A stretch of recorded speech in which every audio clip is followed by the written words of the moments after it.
Fala pessoal, beleza? Esse é o quarto vídeo da série que eu estou fazendo aqui no YouTube sobre testes de unidade. Nesse vídeo, nós vamos entender a estrutura de um teste de unidade e ver como funciona cada fase dessa estrutura e, além disso, também vamos entender também vamos ver algumas boas práticas para nomear os testes. Então, bora lá! Aqui eu criei a pasta Lesson 4, né, que é a quarta lição, e nós estamos testando aqui a função isDeliveryValid, o que essa função faz? Ela recebe uma data e verifica se essa data ela é maior do que a data atual, que é como se fosse a data de entrega, né, de delivery, tem que ser algo no futuro. Se nós passarmos uma data no passado para essa função, ela deve retornar falso, né, o que significa que a data não é válida. Beleza? Então, bora lá. Aqui nós temos o nosso teste, ele não está com um nome legal, não diz muita coisa esse nome.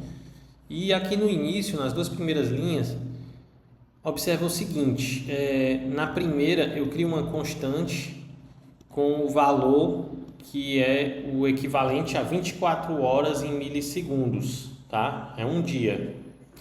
E aqui na segunda, eu crio uma nova data e pego a data atual menos esses milissegundos, que quer dizer que é a data do dia anterior, né? É um dia a menos, significa que é uma data no passado.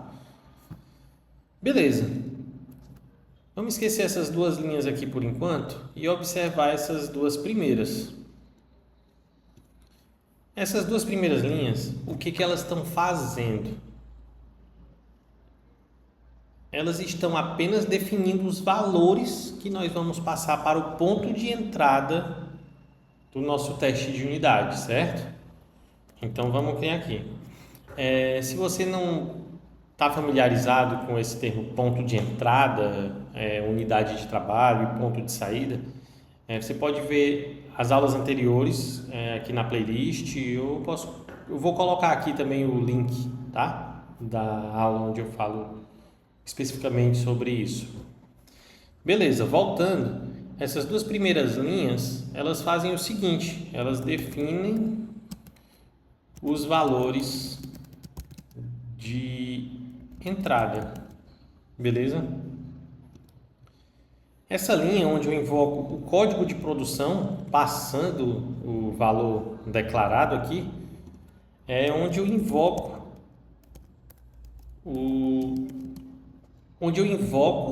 o ponto de entrada passando esses valores.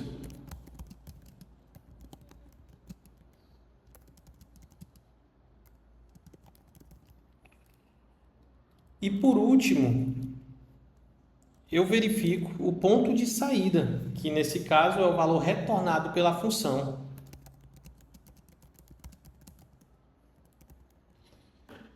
Beleza? Então, observa que nós temos três fases do teste de unidade. A primeira, onde nós definimos os valores necessários para o ponto de entrada. O segundo, onde nós invocamos esse ponto de entrada passando os valores, que é onde o código de produção é executado. E por último, nós verificamos o ponto de saída. Beleza? Esse padrão, ele é conhecido como padrão AAA, 3As, que é a primeira etapa, essa onde nós definimos os valores, ela é chamada de arrange. A segunda é o act e a terceira o assert. É uma boa prática seguir essa estrutura nos testes de unidade, fica bem fácil de ler e entender o que está acontecendo. Agora vamos falar sobre o nome do teste. Aqui claramente nós não temos um bom nome, ele não diz nada sobre esse teste. E um bom teste é aquele que basta você olhar ali para o nome do teste que você já é capaz de responder quase todas as dúvidas em relação a ele. E existem alguns padrões que são usados e nós vamos ver aqui cada um deles e compará-los. O primeiro padrão que nós vamos ver é um padrão que está descrito no livro The Art of Unit Testing, que é um padrão que recomenda nós utilizarmos a seguinte estrutura. O nome do teste ele é dividido em 3 pontos. O primeiro é a unidade que está sendo testada. O segundo é o cenário. E por último é o que nós esperamos, né? Valor esperado. Certo? Basicamente essa estrutura. E como que nós podemos utilizar essa estrutura aqui nesse caso? Nesse caso, a unidade seria a função, o cenário, nós íamos dizer que é uma data inválida, valid date, e por último, nós dizemos o que é retornado, né? Returns false. Outro padrão bem conhecido é o should. E esse eu acho que é o mais conhecido de todos, assim, pelo menos a maioria dos projetos em que eu trabalhei utilizavam esse padrão. E ele diz basicamente o seguinte: should, aí, resultado esperado, when, condição. A gente faz basicamente isso. Por exemplo, como que seria aqui no nosso exemplo, né? Should return false when invalid date. Basicamente isso. Nós podemos passar aqui no início também o método ou a função que está sendo testada nesse caso.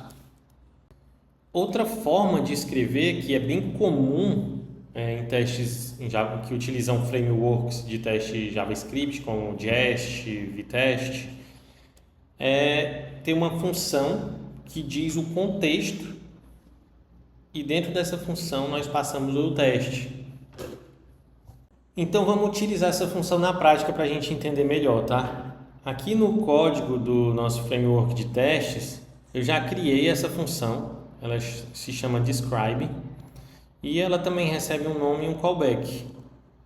E aí o que eu faço basicamente é dar um console.group, eu crio um grupo ali com esse nome passado para a função e executo o callback e depois eu fecho o grupo. Vamos ver isso aqui na prática. Vou importar aqui a função describe e vamos utilizar ela fazendo o seguinte. O nome que nós vamos passar aqui é o nome do método que está sendo testado, da função que está sendo testada, que é o contexto que nós estamos criando, o contexto dessa função. E o segundo parâmetro é uma função onde nós vamos adicionar os testes, certo? E aí eu vou fazer o seguinte, adicionei aqui o nosso teste e aí eu posso tirar aqui o nome da função, deixando apenas a partir do should. E aí aqui no describe eu digo qual é o contexto, certo? Então vamos rodar aqui o teste mais uma vez e ver como que fica.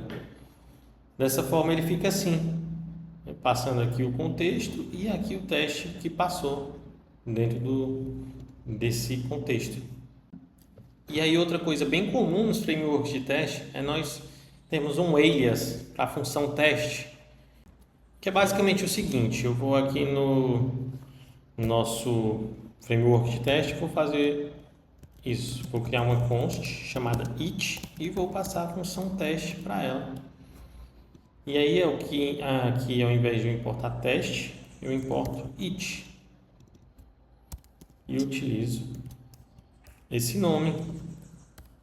Vou rodar aqui o teste novamente e ele vai passar da mesma forma.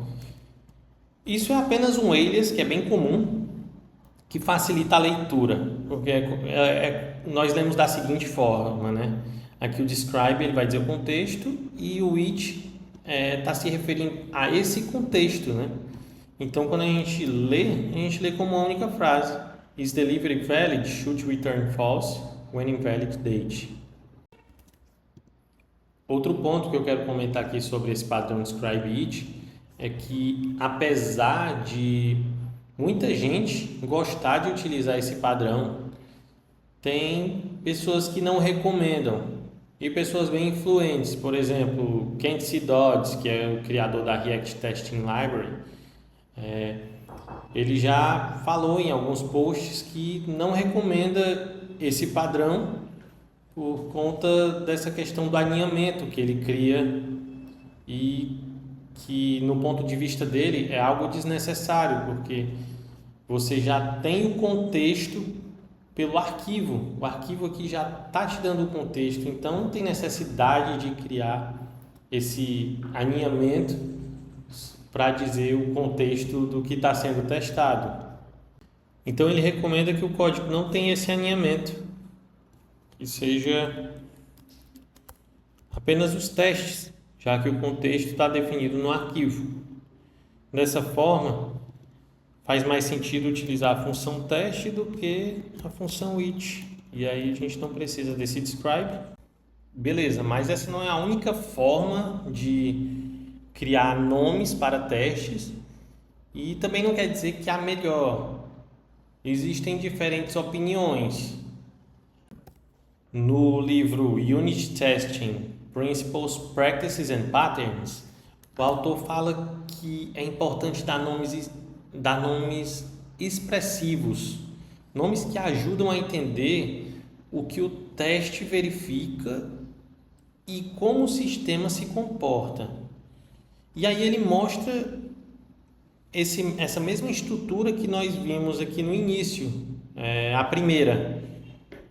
E aí ele mostra essa primeira estrutura que nós vimos aqui de teste, que era a seguinte. Eu vou até desfazer aqui o código.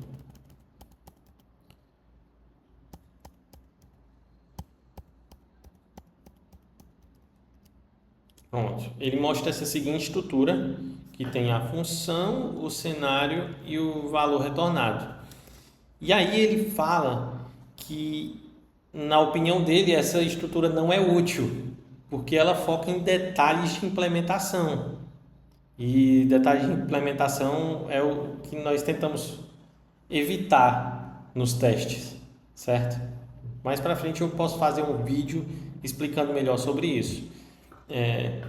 E o que ele recomenda é que você escreva frases simples e claras, que não sigam uma estrutura rígida. E aí ele diz que o nome dessa forma ele é lógico para o programador. Ele basicamente está descrevendo o que o código faz.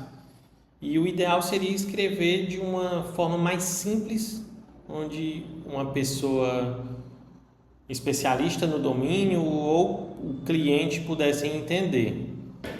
E aí como que seria essa frase mais simples? E aí nós podemos fazer o seguinte: delivery with an invalid date is invalid. A gente está dizendo que a entrega com a data inválida é inválida. Está meio redundante, né? Eu acho que a gente pode observar aqui, por exemplo, a data que nós estamos passando é uma data no passado. E até descrever melhor esse nome, tá? With a past date. E agora o que nós estamos dizendo, né? Que a entrega com a data passada é inválida. Mais específico, uma frase simples e que descreve bem aqui tanto para o programador quanto para uma pessoa que não é programadora, mas que tem conhecimento aqui do domínio. E esse mesmo autor, ele dá um exemplo onde nós podemos escrever dessa forma.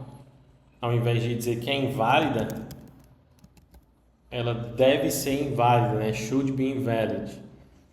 Que lembra o padrão should que nós vimos também.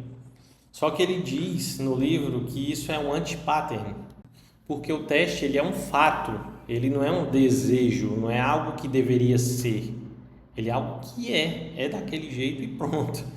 Então ele deixa bem claro que should é um anti-pattern.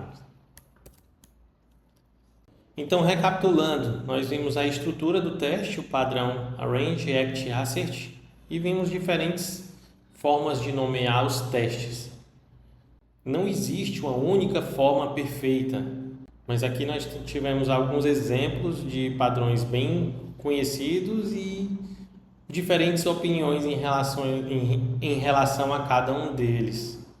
Mas me conta aí o que você achou. Isso tudo é novidade para você? Você já utilizou algum desses padrões em algum projeto?